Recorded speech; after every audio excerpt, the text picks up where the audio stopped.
can happen in conversations where you are building a relationship built on the idea of like being there for one another. I'm Rufus Griscom, and this is The Next Big Idea. Today, what do your sex life, bank balance, and life expectancy have in common? They're all hard to talk about unless you're Anna Sale.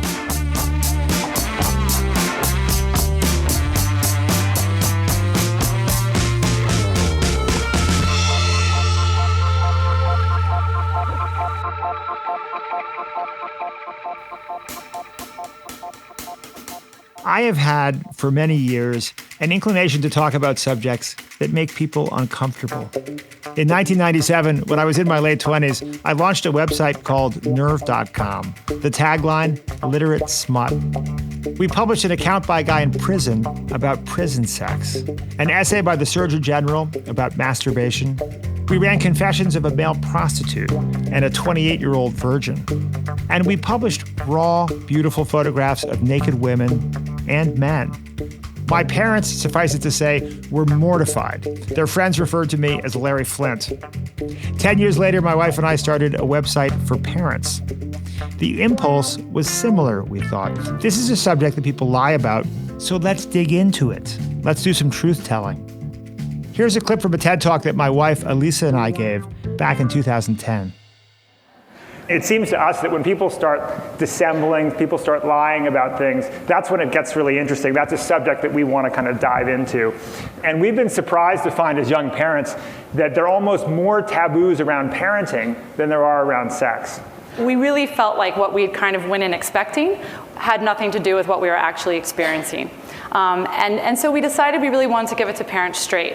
We really wanted to kind of let them understand what the realities of parenting were in an honest way.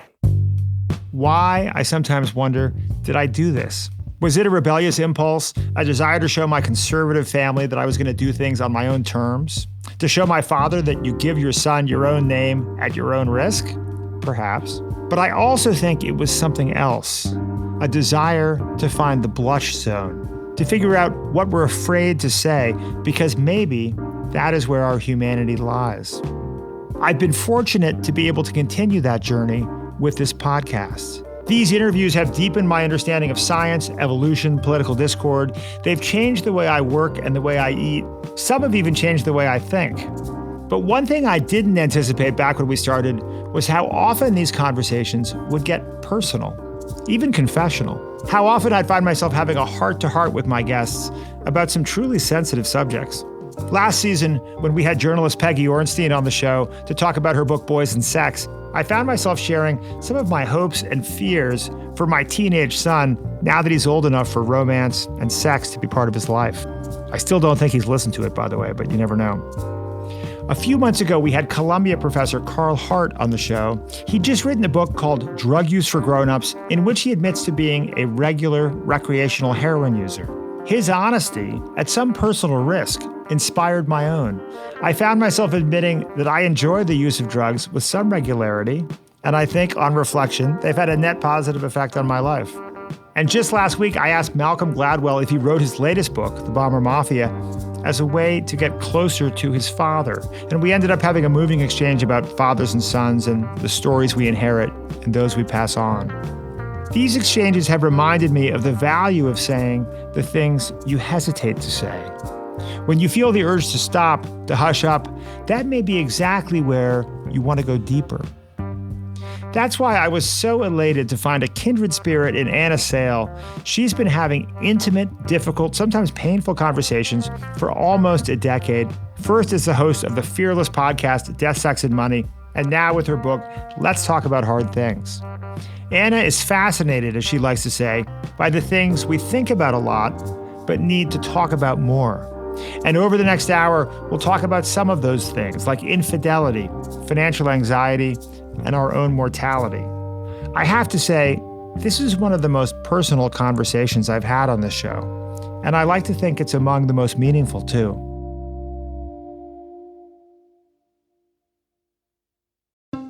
From LinkedIn News, I'm Leah Smart, and this is Everyday Better. Join me every week to explore the stories and ideas that show us how we can live even better every single day with people who are changing the world. Tune in to my weekly podcast, Every Day Better, wherever you like to listen.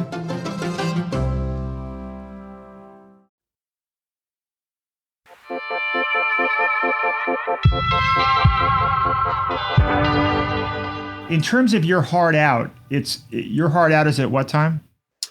Let's see, 12:30 Mountain Time. Do you think if it went a little bit longer, might you have the time, or no, you really have a heart out then? Well, I have to run to the ATM for the babysitter before the babysitter leaves. Okay. But it's not hard. Alarms won't go off at 5:30. Okay. But somewhere close to that. Wonderful. Well, Anna Sale, welcome to the Next Big Idea podcast. Oh, thank you for having me. I'm glad to join. Well, let me first say, Anna, that I just love what you're doing with the Death, Sex, and Money podcast. It's really a project close to my heart, and you now have a new listener. Yay! And I really enjoyed your book and learned from it. So thank you for all that you do and for sharing it with us. Oh, thank you. That means a lot. Well, this is really a deeply personal book, and you read the audiobook yourself, which I really appreciate as a listener. Let's play a clip from the opening. These are literally the opening sentences of the book. When I was 30 years old, words failed me. I couldn't stop my marriage from unraveling, despite going to couples counseling and church, despite buying new relationship books and rereading passages I'd underlined in old ones. We'd been together since I was in college and had learned how to be adults together. We were best friends who loved each other. And then we were two people who couldn't be in the same room together.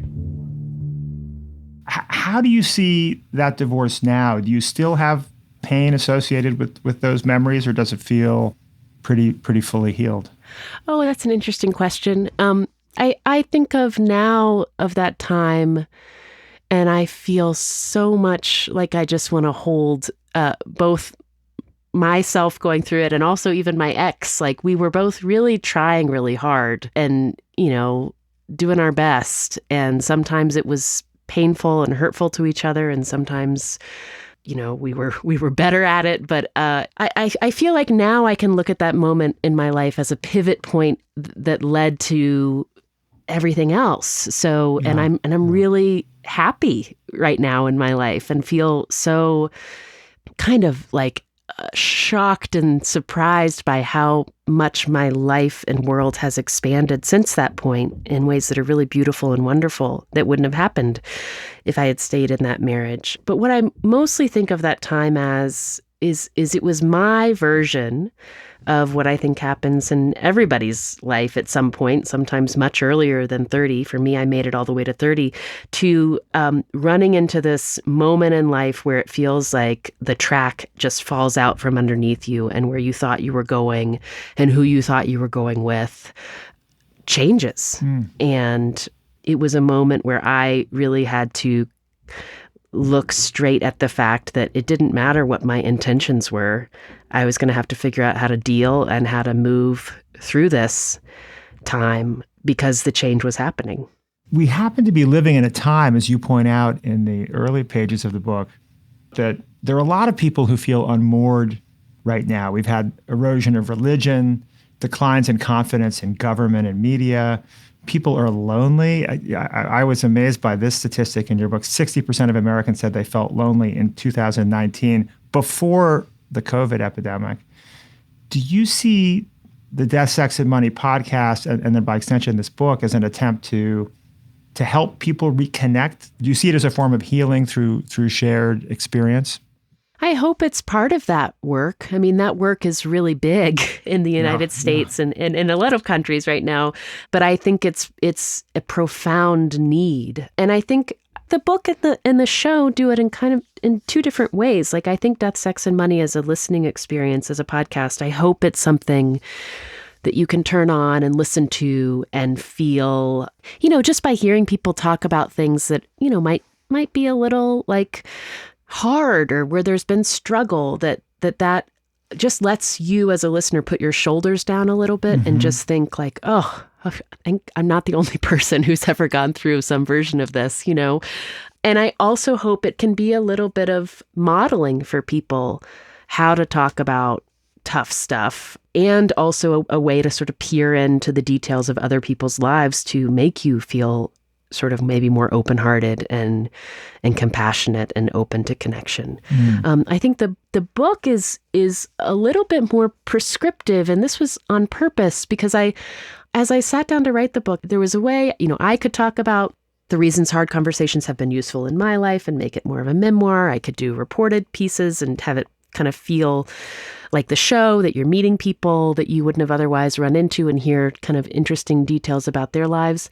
But I wanted to build it on this sort of scaffolding of this larger mission, which is, and I really do believe this, it sounds so simple, but like I really do believe that if you push yourself to try to have your conversations in your personal life go to that next level of interaction, which usually starts with you being willing to signal that there's somewhere that you're not feeling all tied up and wrapped up and that's something you're having trouble with. Like, what can happen in conversations where you are building a relationship built on the idea of like being there for one another? Like, that is what is going to help us build back to having a sense of belonging and community, and that we're not just out on our own struggling and feeling lonely. So I do think the book, in my greatest hopes for it, is that it helps each of us build back more of that sense of connection in our daily lives with the people who are in our lives. Well, I think it will, and I think the podcast is clearly already doing that as well. And I thought, Anna, we might today tackle 3 of your favorite subjects: death, sex, and money, in the order in which we generally focus on them in life, which I think tends to be first sex, then money, then death, maybe. So with that, how does that sound? That sounds wonderful. Okay, great. So starting with sex, we thought we'd lead with your opening narration of the sex section of the book. You describe an awkward conversation with your male gynecologist about the frequency or infrequency of your sex life after you gave birth. Let's hear what happens next. Here it is. As he sat on a rolling stool in his white coat, he was trying to tell me something comforting and breezy. Sex can be fun. It doesn't have to end just one way. That intimacy can be redefined and reset to make room to be playful together. Especially if you want to have another kid, he finally said bluntly. Because transitioning from rare or no sex to make a baby sex is a lot of pressure. I went home and dutifully reported the clear, practical advice to my husband. Arthur and I talked about it in the pragmatic, direct way new parents trade updates about calendar commitments and gaps in childcare. When the conversation was just between us, I didn't need to avert my eyes, though both of us seemed to ingest the information as one more thing to add to the to-do list. Talking about sex also forced us to be real with each other about the ways parenthood had changed intimacy for us. Our windows of availability had become narrower, more prescribed. Spontaneity was a luxury we did not have. Sex between Arthur and me took on the utility of the 7-minute workout with a hotel desk chair. A little embarrassing, but enough to get the job done. Once we tried to fit it in before the delivery from the Thai place showed up, and barely made it. This was not slow and sexy, but also not fun. Oh my gosh, Anna, though it's been some years for me, procreation sex can be such a chore. I'll never forget that. Like, honey, I'm ovulating. Run. Go, get it done. Come on. What are you doing? It's amazing. It reminds me of the great Mark Twain quote: play is what you choose to do. Work is what you're obliged to do. And that's good. I never thought that could be applied to sex. Yes, there we are. Well, and I used to talk a lot about sex. I'm out of practice. Some 20 years ago, I started a website with my girlfriend called nerve.com, which was about sex and culture. I read it. I know all about nerve.com. Oh, amazing. It was important to me. Oh, yeah. That's so cool. I'm so happy to hear that.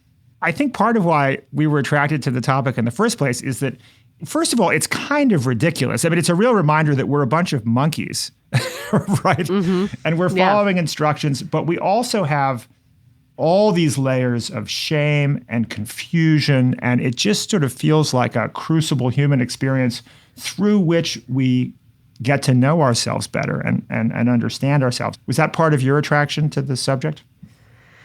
Yeah. And also, like, it's something that you are in a sex conversation. You know, you can have sex doesn't necessarily involve another person, but in a conversation about sex and particularly with a potential partner, it's something you're working out with someone else and having to negotiate. So it's also relational. So I think that's really, it's not just carnal. It's like also calls us to get to the sort of limits of our ability to communicate. And so I think that's a really interesting combination of factors. And, you know, the other thing that I wanted to explore in this chapter in particular was just like all the different ways that sex and the hard conversations about sex show up in our lives. I think there's a lot of conversation in the culture about talking about sex and what's going to happen with a new partner and where you're first establishing whether you're going to get together, what's going to happen if you get together,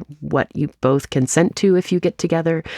But it kind of like, you know, that conversation sort of goes away in longer term relationships, whether they're monogamous or not. And I wanted to also just have some space for that, because I think those can be tricky conversations too, because opening the door to acknowledging change in a long-term relationship can also feel really risky and scary and shaming if it's something about how your body is changing or how your desires are changing.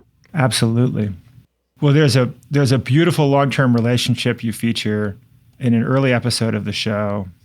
One of my favorite of the conversations I've heard with Senator Al Simpson and his wife Ann. Such a wonderful couple.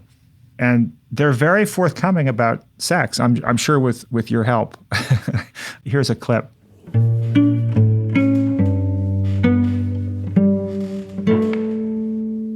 The hardest thing for all couples to talk about is sex. And it's hard to believe, but it is.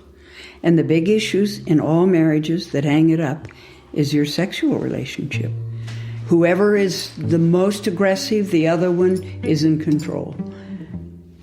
You know, we're older, so it isn't the issue now that it was when we were young, but it was a big issue. And it is in all marriages. Well, then when you talk about it, you think, well, there's a couple of horny people and want to... No, that's not the point. It's called intimacy. Gosh, I just love them, Anna. They're such an extraordinary couple, but they really nail some of the complexity of sex in a marriage, right? That I loved her observation that whoever wants sex more, the other one is in control. And that it's something that evolves but remains complicated and often hard to talk about. I know. I just feel they are very much in my life and are very close to me, and I love them. And I'm so grateful for their sharing with me early on in the show. And I learned, you said with your help, they talked about sex. I learned after, when we became closer friends and I got to know more members of their family, this is something that they have always been quite open about in talking with people. So I shouldn't take credit for that. This has always been something that they have modeled for other couples, that this is one of the ways you talk about how you love each other. But how do you talk about love in the face of infidelity? Coming up after the break, Anna shares one couple's solution. We'll be right back.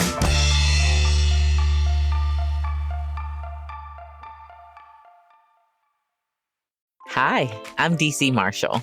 Hi, I'm Mita Malik. We are the co-host of the Brown Table Talk podcast, where we discuss how to help women of color thrive in their workplaces. And we invite allies to join us to help women of color win at work. We have a seat waiting for you. Subscribe to Brown Table Talk wherever you enjoy podcasts.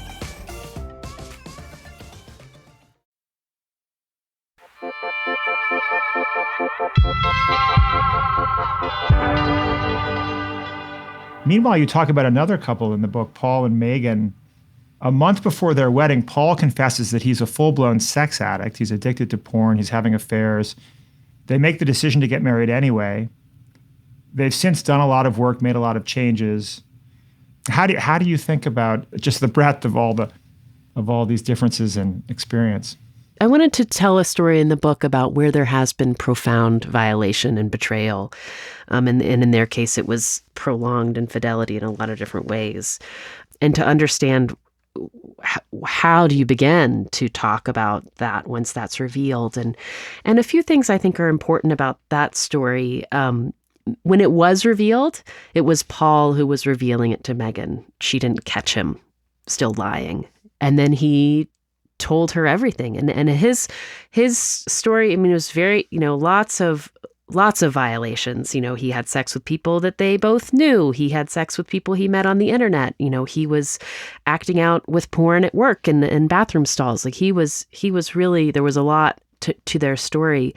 And he shared with her all of it to the point where she finally said, if you remember anything else, you actually don't need to tell me anymore. I've heard enough about the extent of what was going on. But from her point of view, she could tell something was off, and she internalized it and would think like, gosh, what am I doing wrong here? Why is he so short with me? And finding out about the betrayal and the infidelity, gave her this missing information that helped her see oh, he was just being a jerk to me and it wasn't anything I had done wrong. It's because he was dealing with all of this that was a secret that I didn't know about. And for her, having all the conversations about his cheating led her to a place in their relationship where she's much more willing and quick to point out when she feels like he's not treating her the way that he should and that he needs to deal with that. So it really changed everything for them. But what I found so moving about it, when I was doing the reporting for that section of the book, I first interacted with Megan, and she was telling me the story. And I said, "Oh, well, could I talk to your husband about this just to understand more about what was going on for him?" And she was like, "I'll ask him." And he sent me a note and said something like, "I heard that talking to you was really helpful for Megan. And so if it's helpful to her, I'd be happy to do this too." It was out of love for her that he was sharing his story, which I thought was really nice. Is that something that you found throughout your time hosting Death, Sex, and Money that guests get a kind of therapeutic release through the process? Because it is bold to share this kind of material with the world about one's life. Yeah. I mean, I think therapeutic might be the word. I think sometimes it's also empowering because to just feel listened to about whatever you have lived through and the narrative you have about it, it can feel really unusual to have someone listen to you at length.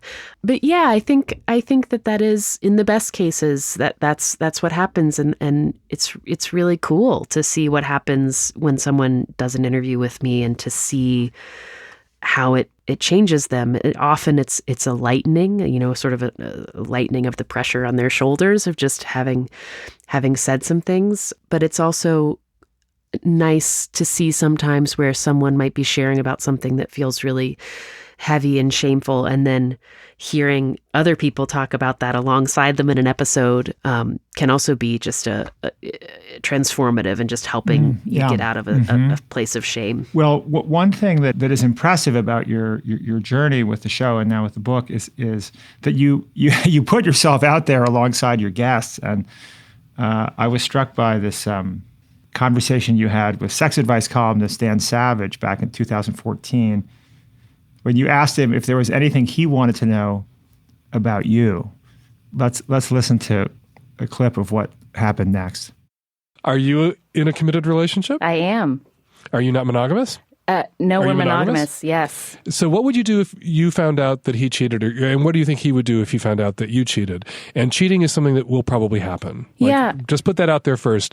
The research and the data shows that roughly 50% of men, 50% of women in long-term relationships at some point will cheat. And those 50% of men are not married to those 50% of women. So it will touch almost all committed monogamous relationship. So what's going to be your reaction if and when that happens to you? I know. I mean, I read you, Dan Savage, and you make me uncomfortable because intellectually, I understand all this. I get desire. I get that it's not rational, and I get that it's a real thing. But I don't know what I would do with the hurt. Yeah. My advice would be, if and when it happens, you know what people always say when they talk about the people they love most in their lives, I would take a bullet for this person. That's hurt. You're saying I would hurt for this person in a really profound and life-threatening way. Infidelity, when people believe in monogamy and monogamy is what they want, infidelity is that bullet. And then if if it happens to you, if you get cheated on, what is love and what is forgiveness if you can't forgive the person you claim to love most in the world for a betrayal that really cuts you to the core? Because infidelity is so common, these things should be thought about well in advance of them happening. Because I think if you just set your mind to, that is something, as painful it is, that we can get through, love each other through, forgive each other for, you're likelier to actually get through it, love each other through it, and forgive each other for it when it happens, if it happens.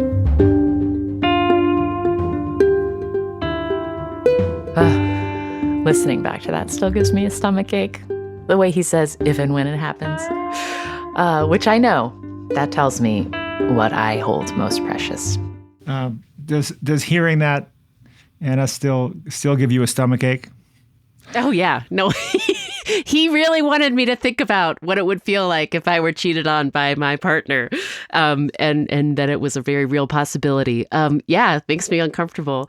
And I feel two things about what he says there. I feel like it's really the idea of cheating on someone and then being cheated on as being willing to take a bullet.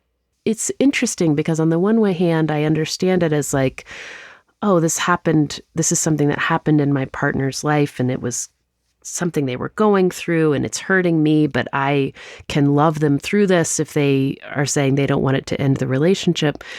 So I can hear that. And then on the other hand, I also think like, I want to know more about the context of this cheating to know whether that's an apt metaphor. Right. Yes.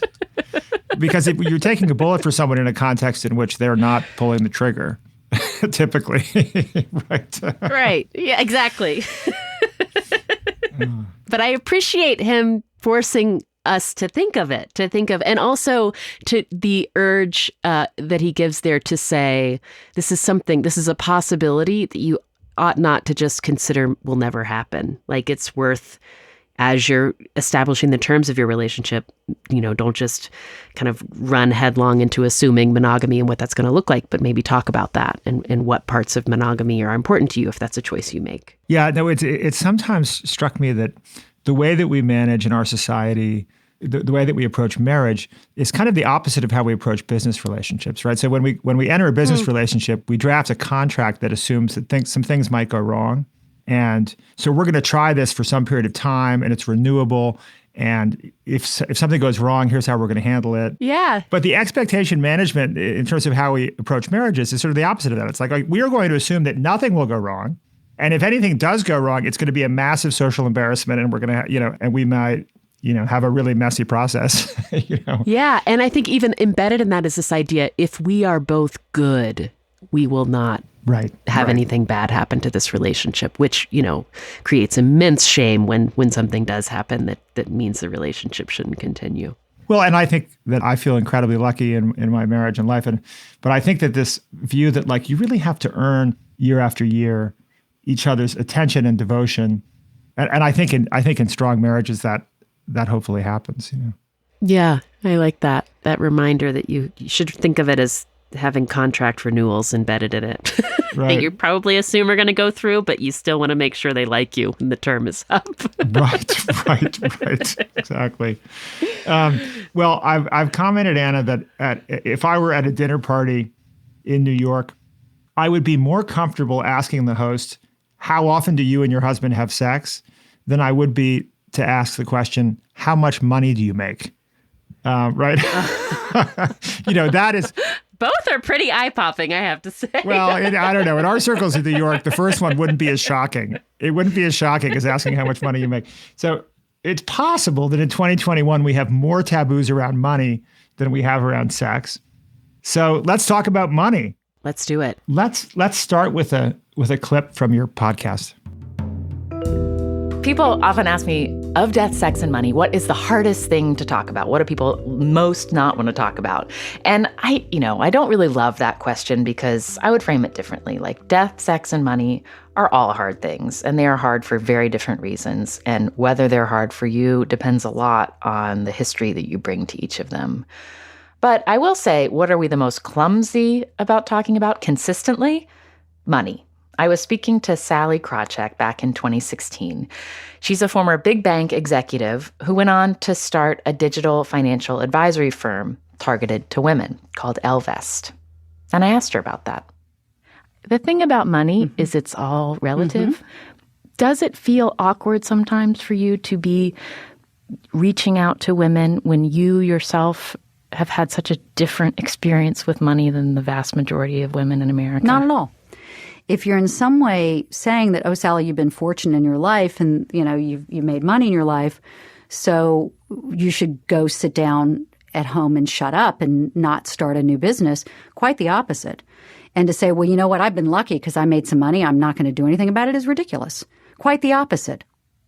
So you heard me saying you should not talk to people, you should go home and enjoy your money and not reach out.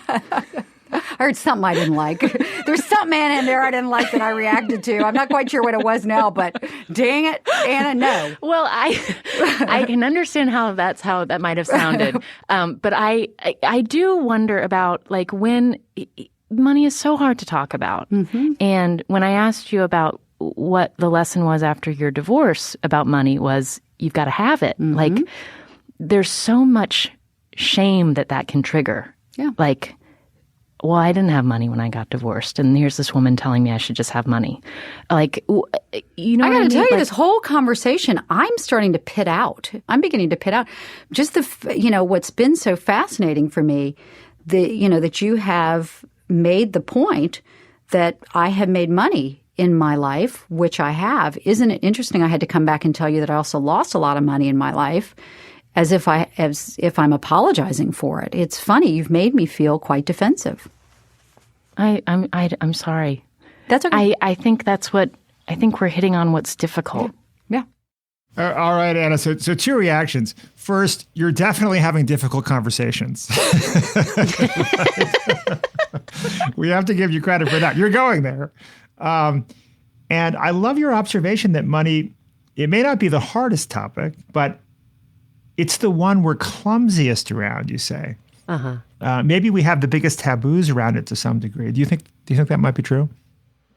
I think taboos are one thing, and then also just like even the common vocabulary that we can use, like the words that you choose to use. Like, for example, if you're really rich, you might use the word resources to talk about your money, whereas somebody who like does not have a lot of money never uses the word my resources, like, so I think that even knowing where to start, and then you can run in, as you just heard in that conversation with Sallie Krawcheck, like I listening back when I asked that first question, I wasn't thinking I was going to hit a tender place. I thought that this was, quite obvious. Like if you're somebody who's been successful in banking and then you're trying to talk to a wider audience, like you are coming from a different financial place to the audience that you're talking to, and how does she navigate that? But it hit this like place of her feeling called out by me, and was not something I intended. But I think it gets to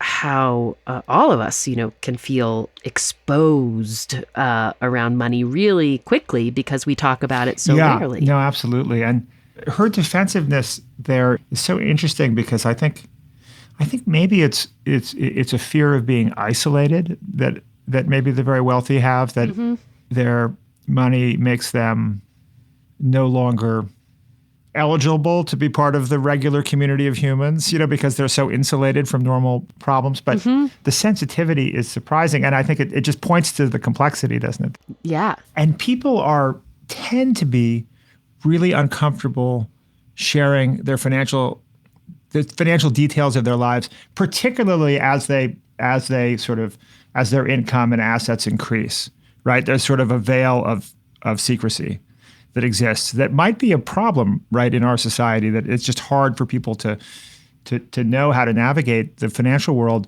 when there's so much sort of discomfort about talking plainly about it.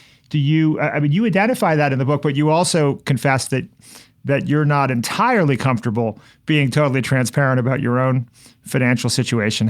Where do you think the right balance is?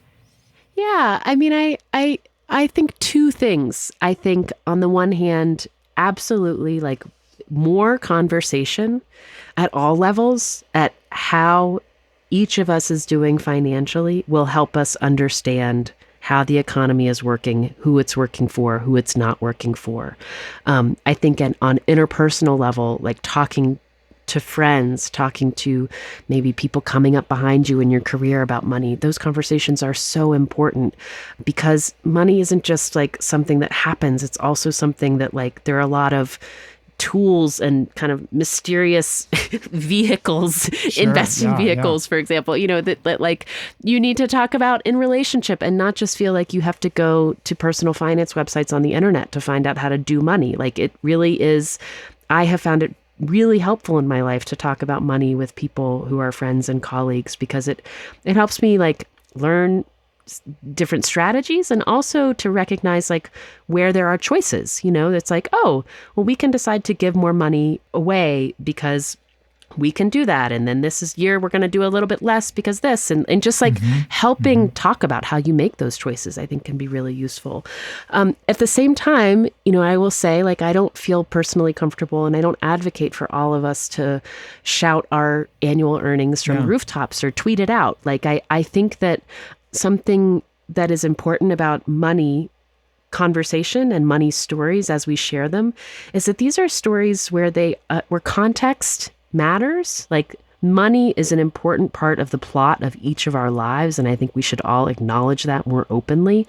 But I think that it's kind of like, for me, there's the context is really important. So I want to talk, if I'm going to talk to somebody who's somebody in my field about my earnings history and when I negotiated this pay, et cetera, like I want to make sure they understand, well, the reason I was able to do that is because this was going on in the industry and I had this relationship with this person and I had this conversation with this person, because that's how money works. It's both like what you ask for and what you are worthy of in a particular moment, but it's also very like dependent on a moment in history and what's going on and forces that you can't control, both in that moment and forces, leading up to that. Yeah, the luck factor, I think, is so important to be transparent about because it's not something that, people who are successful rarely say, I was really lucky. And I wish they would say it more often. Oh, yeah. And you don't even have to say, I was so lucky. You can just say like, wow, it was really incredible. And I was so fortunate the way things lined up. I never could have, like it's because I think with money, one of the things that stalls our conversations is often we are drawn to one of two binaries, which is I have what I have because I earned it. And I worked hard, which you heard in that Sally Krawcheck moment, that if I was questioning that, or you have what you have because of the way, the privilege or the lack of privilege and the history of that moment and systems and the way they operated on you, and you had little control. And I think that those two binaries are neither 100% true. And I think if we could just acknowledge that both of these things are playing in all of our lives at all times when it comes to money, our conversations would be much more honest. Well, I've had this funny experience of going from spending the first couple decades post-college what I would consider to be relatively broke. And then we sold our last company to the Walt Disney Company and we made some money, And as you say, it's not the sort of thing that people talk about much, but I'll say very briefly that when I graduated from college in 1991, the movie Slacker had just come out and it was pre-internet explosion, right? And so there was at the time this sense that you can either go try to make a lot of money, which typically become a lawyer or go into finance or what have you, or do something interesting right? I mean, I had this very clear sense that that was the binary world. You either do something interesting or you go to make money. And there's a Faustian bargain. You can sell your soul if you like, just get a good price for it. I didn't want to do that. I moved to Little Rock, Arkansas with my then girlfriend. I was the calendar editor at the Alt Weekly newspaper. I think that year I made $12,000. I got a job as a book publishing editor, got a raise to $24,000, Anna. But, so I ended up moving to New York City as a book editor. And then I started Nerve.com with my then girlfriend. And then we started another business. But I spent 15 years building digital media companies, and we were on television and got press exposure. So people thought that I was well-to-do because they saw me on TV sometimes. But from our perspective, we were totally broke. And I had to borrow money from my mother-in-law to buy our first apartment. Now, let's stop and say the fact that I could borrow money from my mother-in-law was a great privilege, right? And that we were able to buy an apartment in our 30s. But it wasn't until I was 44 years old that we had this exit event, and I found myself in a place I would not have expected to be in terms of being, fortunate. But the money has made more money than the companies that we sold, just because of this is the capitalism. The rich get richer. It's the eighth wonder of the world, power of compounding interest, particularly when the NASDAQ 100 is returning 20% year over year for the past 10 years. But the things I took away from this are, okay, luck is a piece of it, and as you say, and it's important, I think, to own that. Number two, financial anxiety is generally not correlated with how much money you have. Like when I look to my left and to my right at friends and people I know, like people who were financially anxious before they made money are still just as financially anxious. And so you see somebody driving down the street in a fancy car, they're probably every bit as stressed out about money as the person driving the jalopy. But my other takeaway is that when you're young, poverty equals freedom. Like I enjoyed in my early mid-20s not caring about money and feeling free. But once you have kids, that money equals freedom in the sense that if you want to read the newspaper, you have to pay someone to watch your kids while you read the newspaper, right? And I think that everybody just wants to say money doesn't matter and it is uncorrelated with happiness. But then quietly in the corner, it really matters a lot. Right. So I feel like there's sort of a doublespeak in our society. I mean, obviously, everybody needs this minimum level of money to function. And that's number one. But number two, that it's not irrational, like if you are an aspiring poet or ballerina, to also decide that you're going to be rational about making some money so that you can have a balance of freedom in your life if you choose to have a family. That was a whole jumble of thoughts, Anna. But no, well, I think I really like how you articulated the sort of classic Gen X, like choice of to do something interesting or to make money. Like I just think that was like that idea of like that was the way, that was sort of the code of like if you are cool, like you're not going to sell out. And I think others have observed like how the term sell out has just like dropped out of the culture now. That's not something that we chastise people for. Right. That's right. Which is really sort of interesting.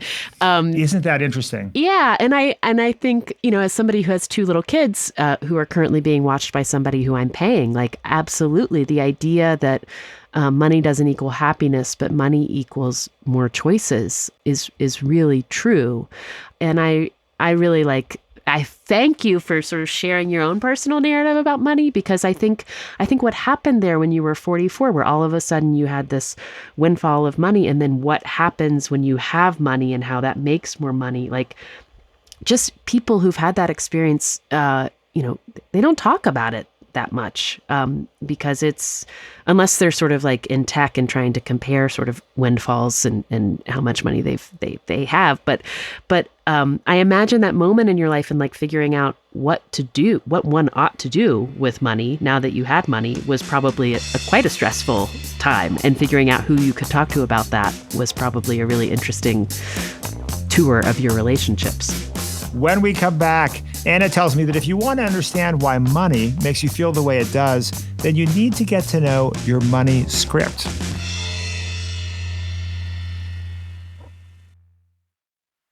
Hey folks, Rufus here. If you're a fan of our interviews with physicians, scientists, or entrepreneurs, then I have the perfect podcast recommendation for you, Raising Health. Previously called BioEats World, Raising Health comes from leading venture capital firm Andreessen Horowitz, A16Z.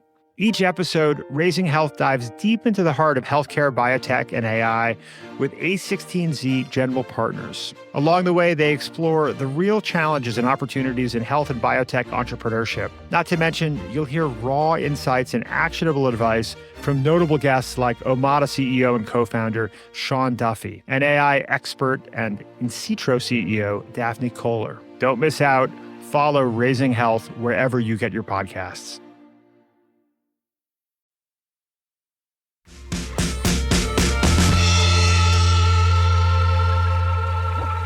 How has your relationship with money evolved?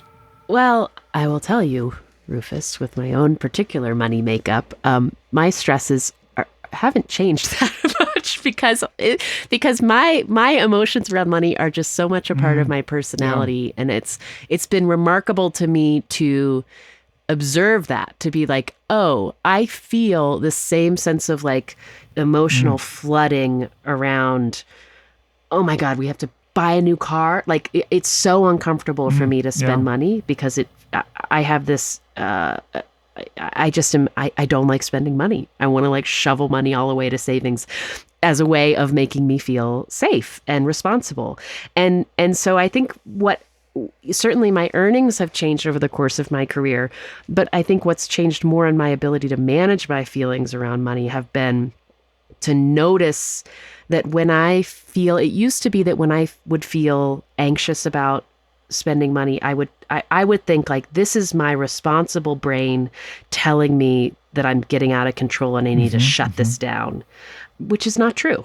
That is the part of my brain that says, I feel uncomfortable spending money. And I have needed to develop the other part of my brain that says, well, Anna, you have to pay for childcare, and childcare is expensive. And here's what happens when you pay for childcare. It enables you to do X, Y, and Z. So sort of talk back to those feelings. So that more is, I think, how I've developed and hopefully grown when it comes to money, because it really, I would just get so freaked out. And I think really deep down, it's about control. So being sort of pushed in my marriage with Arthur to just like learn how to share and share responsibility and to trust has been really good. Yeah, that makes so much sense. I've seen that in my own life in myself and in friends, that really this kind of predisposition we have to either be fearful about spending and our relationship with money or relaxed, seems like it's somewhat hardwired or powerfully influenced by our younger experience. And you quote a psychologist as talking about 4 different kinds of money scripts that people have and that play out, and it's helpful to understand those. It's money vigilance, money worship, money avoidance, and money status. Yes, I love those 4. Can you guess which one I am? From what I've just vigilance? told you, Maybe vigilance. I am very much a money vigilance person, Me too. and I think that those are really useful to think about because it helps me sort of sort through. Oh, okay, this is like an inclination that you bring to it. Like it helped me understand when I talked to Brad Klontz. He talked about a lot of people in social work and in counseling tend to be money avoidant. This idea, this built-in belief that money is somehow sort of tainting. And so you don't really want to talk about money or seek out money because that's dishonorable. And I was like, oh, that's sort of interesting because I've seen that play out in, people that I've worked with who don't seem comfortable advocating for themselves, for example, for more money. Whereas me as a money vigilant person, I'm like, well, the thing you're always supposed to do is ask for more money than they first offer you and then see what happens. Like I'm following the rules to be vigilant, that sort of thing. And I like that it's just like, these are 4 types. Like we're not saying one is better than the other. They all show up and they just give us more information to help us understand each other.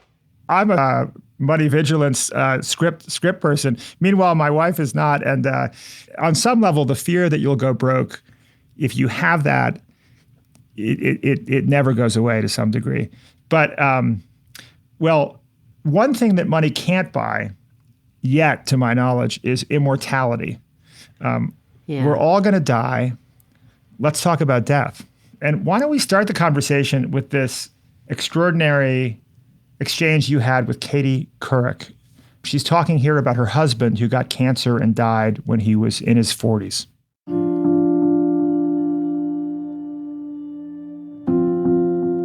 Is there anything that you think back in that time of your life that you wish you'd done differently? Yeah, definitely. I wish that I had had the courage to really talk to my husband about the fact that he was probably going to die. And it was too terrifying. It was too terrifying for me to admit, and I think I felt so protective of him. And, that wasn't really my responsibility. I think that prevented, that sort of cockeyed optimism prevented me from ever really, saying goodbye.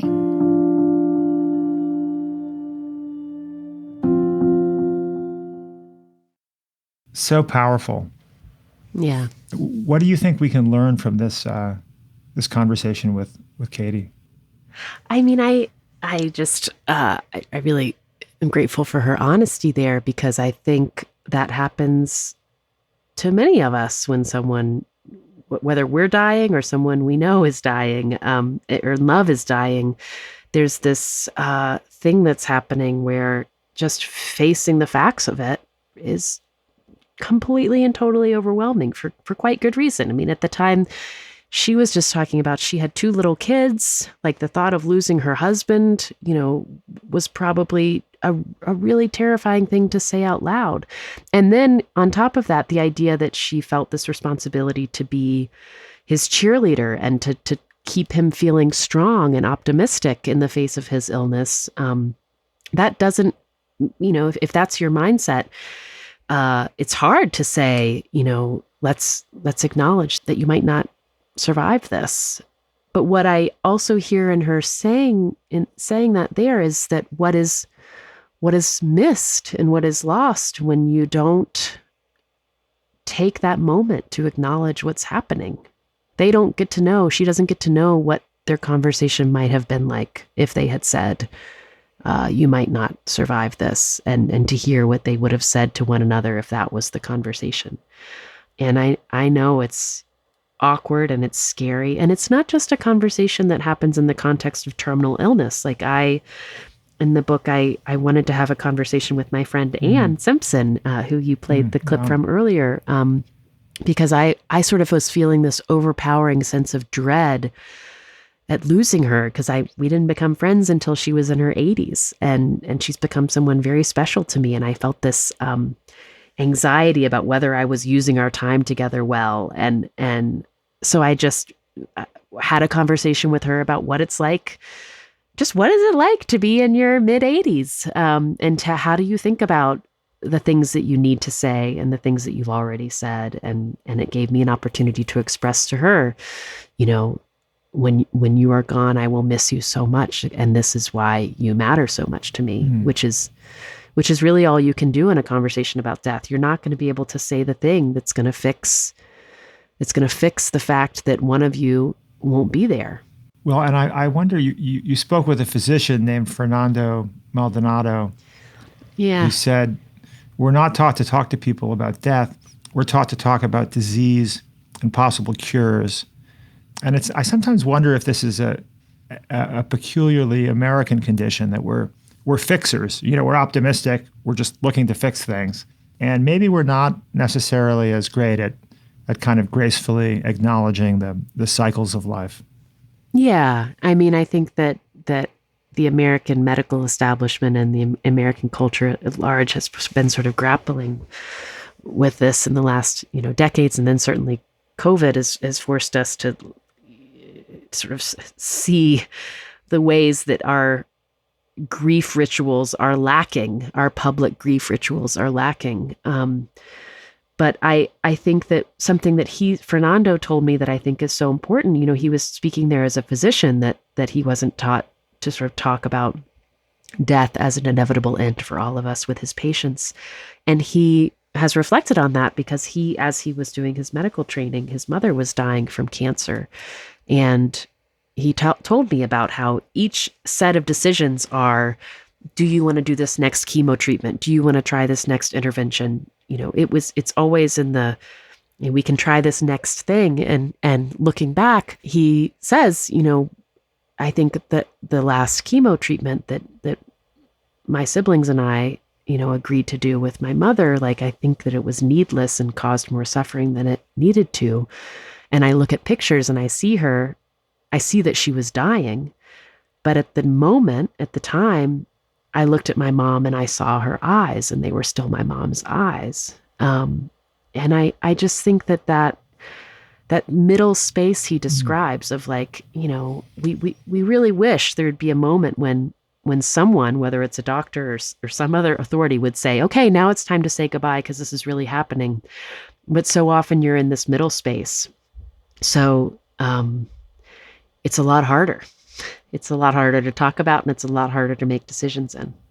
And as we're focused on the cures, or also maybe just kind of paralyzed by the fear of death, we're often missing out on the living part of what the time that remains, right? And I'd love you have a line in the book where you say, the ideal, I believe, is finding a way to weave acknowledgement of death alongside an ability to not dwell on it too much before it's time.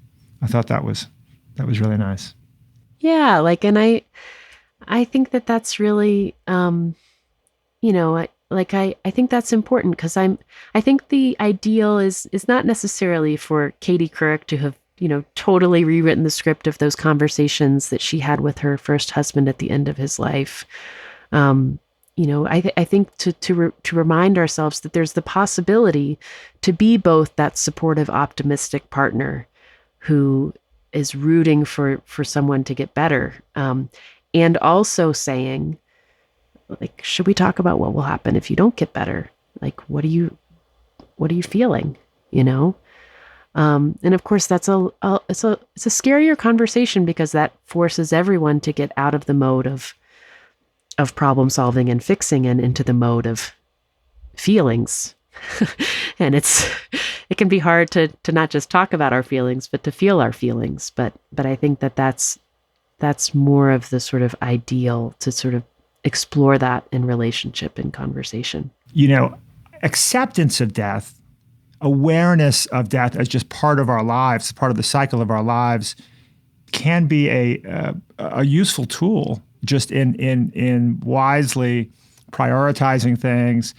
And I think something that helps that, I think, is intergenerational relationships. And I'm so inspired by your close friendship with Ann Simpson. And it's something that I'd like to do more of, honestly, in the coming, years and decades, is get to know more people, who are decades older than me and younger, right? And it strikes me that maybe that's part of our, as a society, having this kind of denial of the cycles of life, maybe partly the way that we compartmentalize generations and we don't, live with it. Yeah. And I also think something that is beautiful that happens in multi-generational friendships is it also helps you learn to recognize through conversation, what you're struggling with right now, what is part of just the season of life that you're in, and not just the particulars of your individual experience. I've been so helped by having friends who have kids who are older, who are in school or who are in college, and just being reminded of the different phases that one goes through as a parent, because it can be hard to see outside of the particulars of your own experience. And then also when I talk to younger people who are starting out in journalism, to just help give them perspective about how careers unfold. I love that. I love having friends who are of lots of different ages. But it does come with more of the awareness of death. I could be in more denial if I didn't have so many old friends. Right. Yeah. Well, inspired by you, and I really have in the last few weeks been inspired by your approach to conversation and to difficult topics. And I called my father this morning, who's always been very wise, and I called him to get his perspective and to ask him a kind of an unusually direct question. Here's a clip from the call. Hey, Dad. Hey, Roof. So as mentioned, we're doing this podcast about difficult conversations and the power and benefit of having, of talking about the challenging things in life. And so I had a question for you that's a little bit on the heavy side, if you don't mind. So you wouldn't describe yourself as a young man. I would not describe you as an elderly necessarily. You might, but how much time do you think you have left? How many years do you think you have left to live? It's a very good question, and what I try to do is just make every day a good, if not great day. I know the end is in sight, that we're in the last chapter, so I'm just trying to make the best sense of that and do the best I can to fulfill the best that I have done. The real answer is I don't think much of, do I have 5 years or 1 year or whatever, because I see so many reversals. People who thought they were, had a long time and it turned out they didn't, and people who thought they had a short time and they were pleasantly surprised. So I'm more concerned about making each day a good day than worrying about how close it is to the last. Well, but you do, but you have said to me that, when you're my age, every day is a good day. And so there is this sense of, I'm feeling this at 53, Dad. I'm 53 years old. And so I already feel this sense of like, I'm technically have less than half of my life left. And I already feel it's starting to cause me to be a little more appreciative of and mindful of the time, that try to make it count. Yeah. Let me say this, that I am in the stage where I am lining up what are the most important things that I'd still like to get done, number one. Number two, it's more a question of the quality of the time and what you do with it. And I think that we all have challenges. We all face great difficulties. We all will die, but lots of good things have happened to, at least in my life, make the life that I have lived and am living, a privilege. And, well, I so appreciate your candor, and I appreciate your eating your Wheaties and your healthy food and doing and getting exercise. And let's make it 15, 20, 25 years, and let's do lots of beautiful things together as a family. And let's catch up more over the weekend. You bet. Lots of love, dear. Bye-bye. One of the nice things, I'm now 53 years old, and I do feel my attitude shifting about priorities and how I spend my time. And it feels to me like it's great to watch your hair going. I'm now like watching my hair turn gray, and the wrinkles and little corners of my, body that have like old person, sort of characteristics, and yeah. And I try to make a point of not looking away, because I think that those reminders are clarifying to some degree. Do you think? Yeah, I loved that conversation from your dad. And I thought it was interesting how you asked a very sort of concrete question. How many years do you think you have left? And his answer was, I've stopped thinking about that having an answer because I've seen people get robbed of time they thought they had, and I've seen people live on longer than they thought they would. I thought that was interesting too, like that this sort of like not being able to know the answer has made him focus much more on the present, just each day. Yes. I'm probably wired to be more numerically inclined. And so I'm sort of like, I've actually found myself going through this exercise of, I used to say, okay, Rufus, imagine if you have 12 months left to live, what would you do? Uh-huh. The answer was always, I would stop my day job and I would just spend time with people I love and write, try to finish the novel that I've, is in a back drawer. But I thought, well, that's not very useful because I love my job. I love my, and so I tried, okay, 2 years, 3 years, 4 years, 5. And I decided that 5 years left to live is a very useful framing for me, because my answer to the question, how would you prioritize your life with 5 years left to live, is, I think, well aligned with what I think is the best way for me to live at this point. So I like that. I like that because it's not so far down the road that you can't make choices in the immediate term about how you spend your time, but it's also not an emergency. Right, exactly. Well, I am encouraged, though, to see, we one of the guests we had on this show was a guy named Daniel Levitin, who wrote a wonderful book called Successful Aging that contains a lot of great news about the happiness of older people. That apparently people in their 70s and 80s are often at their most content, and maybe it's because of this kind of gratitude.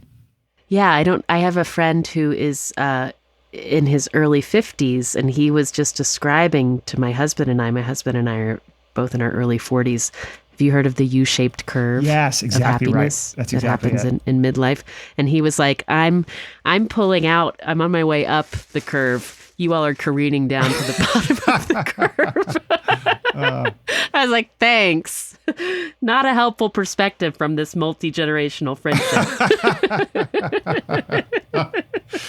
Well, I've joked that I think there's, we know about peak oil, that I think there's also peak maturity. And in my case, peak maturity was right around like early 40s. So right where you are. I was very responsible and I was a very well-behaved young man. And I'm part of that U-shaped curve. I'm now sort of like measured in sort of like doing the prudent thing and not, going to the live music event or whatever. That I'm now like effectively more like in my mid to late 30s, and I'm headed for the 20s. Oh, apparently. Amazing. So, you could you might be at peak maturity for the next 5 years or so. Okay. Well, also you have young kids, right? And that's you don't have a choice, right? Yeah, one must be at peak maturity. Yeah. With little kids.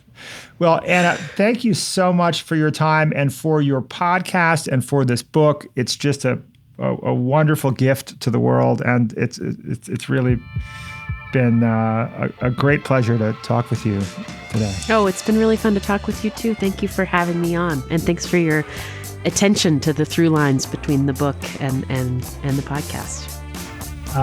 Okay, well, hopefully we've landed the plane in time for you to get to an ATM machine, Anna. Hopefully. I know. Sorry, it's such a lame thing I have to do. No.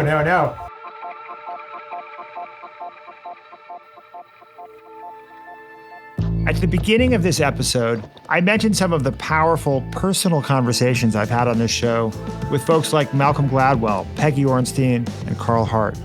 If you want to hear those interviews totally ad-free, download the Next Big Idea app. You'll also find 12-minute audio summaries of groundbreaking new books, Zoom discussions with your favorite authors, and mind-blowing e-courses. Search for the Next Big Idea in your app store. If you love what we're doing, we'd love to hear from you. Feel free to share any thoughts on this and other episodes on Twitter. You can find me at Rufgrisk. That's at RUFGRISC. Next week, I'll be cracking open a cold one with Edward Slingerland, a philosophy professor and author of the new book Drunk, who says we wouldn't have civilization without intoxication. This is a good one. Special thanks to Anna Sale. Our executive producers are Caleb Bissinger and Michael Kavnat. Theme music by Costa Galanopoulos. Sound design by Mike Toda. I'm your host, Rufus Griscom. See you next week.